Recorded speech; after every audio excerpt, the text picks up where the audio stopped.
When you insert images in a web page, what actually happens is that you insert a link to each image in the HTML. The image and the text remain in separate files, but when the page loads into the browser, images and text are presented as a coherent whole.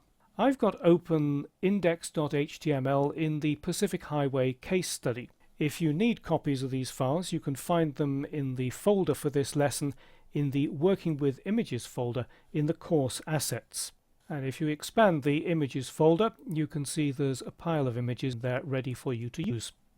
Dreamweaver has several different ways to insert an image. One of them is from the Insert panel.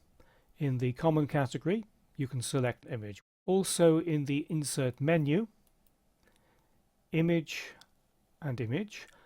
And the keyboard shortcut is Ctrl-Alt-I on Windows, Command-Option-I on a Mac. But perhaps the easiest way to insert an image is to drag and drop. Let's go to the Files panel. You can drag directly from the Files panel. Normally, Dreamweaver isn't a drag and drop program, but this is one exception. So I'm going to select BigSur1.jpg and then just drag it to the beginning of this paragraph here, fog rolling off the sea, and release my mouse button. And that's inserted the image. Let's just scroll down to see it. If you've used a previous version of Dreamweaver, you'll notice that the Image Tag Accessibility Attributes dialog box no longer appears when you insert an image. This prompted you to add alternate text for the benefit of screen readers for the blind and search engines. Dreamweaver now expects you to use the Property Inspector to add alternate text, and it's down here in this Alt field that you add the alternative text.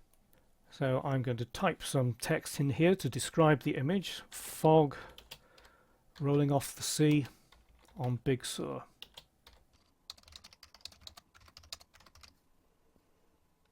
While we're looking at the Property Inspector, notice that Dreamweaver automatically inserts the width and the height of the image.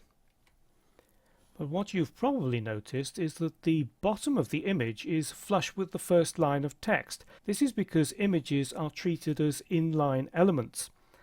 In the past, you could use HTML attributes, align, vspace and hspace, to flow text around the image. These days you need to do it with CSS. So let's just close the Files panel for the moment and use the CSS Designer panel to create a class to apply to this image. Select highway.css and then click the plus button in the Selectors panel. And the selector, I'm going to make a class, so it'll be dot and then float left, all as one word. And as that class name suggests, I'm going to use the float property, which is in the Layout section of the Properties pane. It's just down here, and make it left. Now nothing has happened to the text or the image at the moment because I haven't applied that class to the image. The image is still selected in the document window, so in the class menu in the Property Inspector, open that and select float left. And the text immediately flows around the image, but you can see that the text is bunched right up against the side of the image, so what we need to do is to add a little bit of a margin on the right hand side.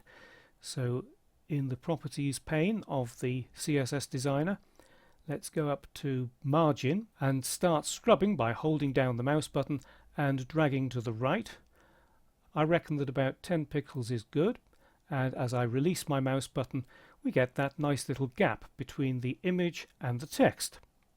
But what if you want the text on the other side? Well, that's simple. Create a different class called float right. So we'll do that. Click the plus button in the Selectors pane, dot float right, all as one word. And then we need to find the float property, make that right. And of course we'll need to have the margin on the other side, on the left hand side. So add a 10 pixel margin on the left hand side. There we go. And with the image still selected, change the class from float left to float right. And it moves to the other side. So those are the basics of inserting images in a web page. As you'll see in a later lesson, you can also use CSS to insert background images. As a general rule, use background images for decorative elements, but embed the image in the HTML if it's an important part of the page content.